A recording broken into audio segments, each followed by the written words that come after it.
नमस्कार प्रणाम आप सभी को। अभी हमारा अच्छा हीरो जी पूजा कर रहे हैं और संतू जी है। हम ना बताएं कि हम संतू जी हैं, लोग जान जाइए यहाँ।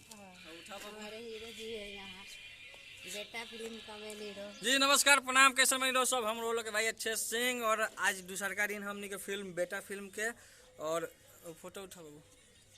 और अभी पूजा भैया से अभी शूटिंग चालू हुई, पांडे जी के सीन चालू होता है, रंजना जी यहाँ के सीन अभी सीन चली तो दिखाओ शूटिंग क्या होता है। और नवीन भैया कुछ लेट बना तो ऐसे कैमरा प्लेट हमरे करे के बा तो चलिए तो खाओ जाओ शूटिंग क्या होता है।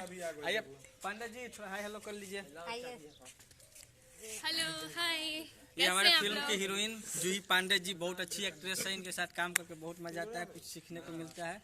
और ये सेकंड फिल्म में इनके साथ मेरा है बेटा, जो आप पहला बैक टू बैक आने वाली थी। बैक टू बैक करने वाले हैं साथ में हम लोग। इनका एक ऑफिशियल चैनल है जूही पांडे ऑफिशियल, तो उसको भी ज़्यादा से ज़्यादा प्यार दीजिए और आशीर्वाद दीजिए अपने भाई को। आइए दिखाते हैं शूटिंग।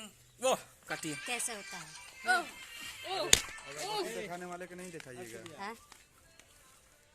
देखिए ना। अरे दिखा रहे हैं, देखिएगा।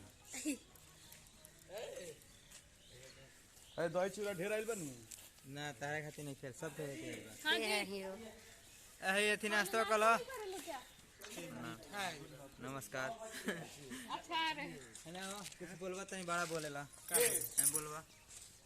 नमस्कार तो थाली का देखा यार खाली आया है हम लोग को नाश्ता आप करना। भाई, हम लोग का नाश्ता आया है, अब खाने जा रहे हैं, अब शूटिंग करने जा रहे हैं। लेकिन हमारा सीन है कि नौकर का,